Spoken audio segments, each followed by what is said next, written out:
Assalamualaikum warahmatullahi wabarakatuh. Salam bahagia Bapak Ibu guru hebat.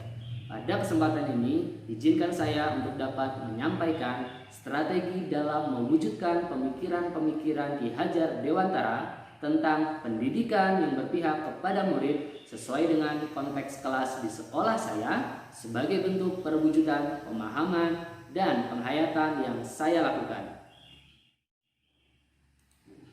Namun, sebelum itu, mari kita ulas sedikit tentang pengertian pendidikan menurut Ki Hajar Dewantara. Ki Hajar Dewantara mengartikan pendidikan sebagai tuntunan dalam hidup tumbuhnya anak-anak.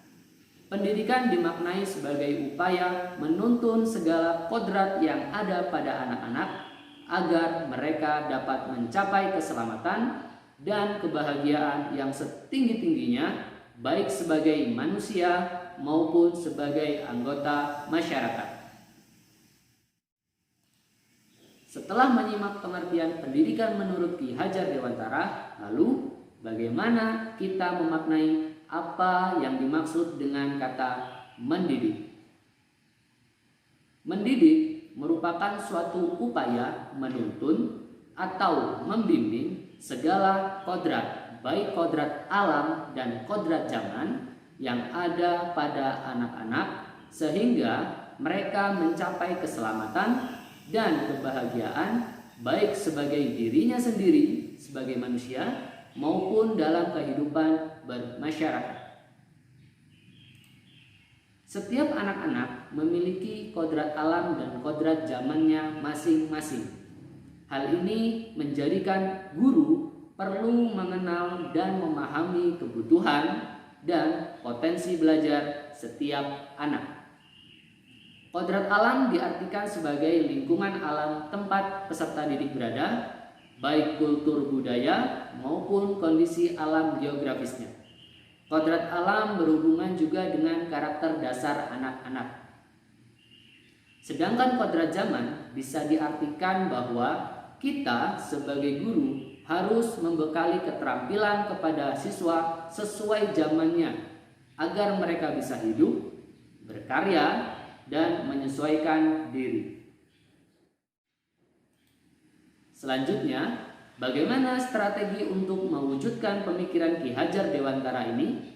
Melalui sebuah metafora, saya akan menjelaskannya sebagai berikut.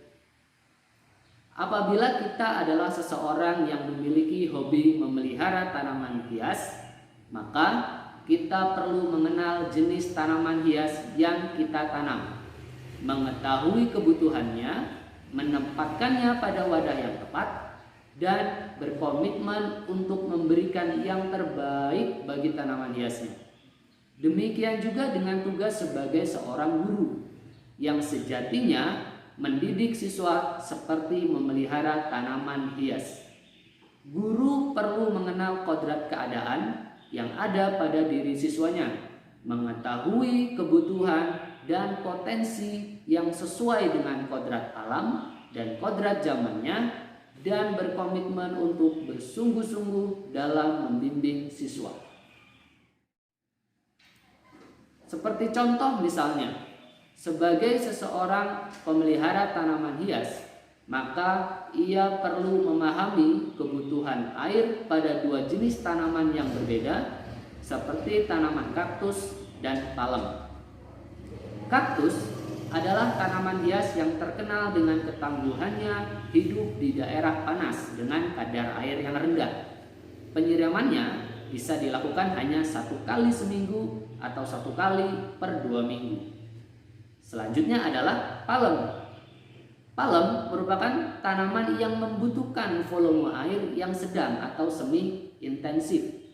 Pemberian air dilakukan untuk menjaga kelembapan media secara merata sehingga penyiraman harus merata ke seluruh media tanam.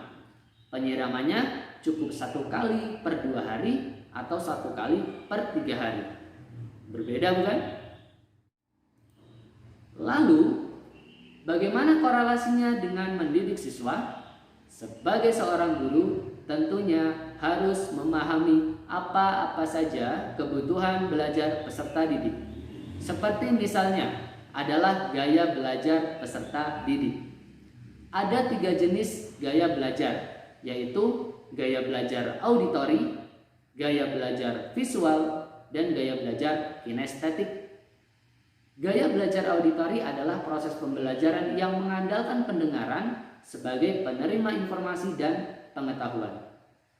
Lalu yang kedua, gaya belajar visual. Gaya belajar visual ini adalah proses pembelajaran yang mengandalkan penglihatan sebagai penerima informasi dan pengetahuan. Lalu yang terakhir, yang ketiga, yaitu gaya belajar kinestetik. Gaya belajar kinestetik adalah proses pembelajaran yang mengandalkan sentuhan dan rasa untuk menerima informasi dan pengetahuan. Jadi, Bapak Ibu guru hebat, apa yang dapat kita simpulkan? Bagi saya, mendidik siswa itu seperti memelihara tanaman hias, di mana guru harus selalu mengerti kebutuhan dan potensi belajar setiap siswanya, sehingga siswa akan merasa merdeka, merasa bahagia, dan pembelajaran yang berpihak kepada murid dapat terwujud. Lalu, apakah ada tantangan dalam mengimplementasikan strategi ini? Setidaknya ada 3 tantangan bagi guru dan siswa, yaitu yang pertama, siswa tidak mengenal karakter dirinya sendiri. Yang kedua, siswa tidak memahami kebutuhan belajarnya. Lalu yang ketiga, motivasi belajar siswa masih rendah.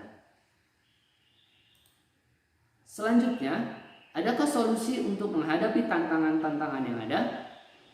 Ada 4 alternatif solusi yang dapat dipilih oleh guru, yaitu melaksanakan asesmen diagnostik, meminta peserta didik untuk melakukan reflektif kritis, menyusun kontrak atau kesepakatan kelas bersama peserta didik, dan yang terakhir, melaksanakan pembelajaran yang berpihak pada peserta didik dengan menggunakan model, metode, ataupun media pembelajaran yang sesuai. Demikianlah yang dapat saya sampaikan dalam video ini. Semoga dapat bermanfaat. Terima kasih. Wassalamualaikum warahmatullahi wabarakatuh. Salam merdeka belajar.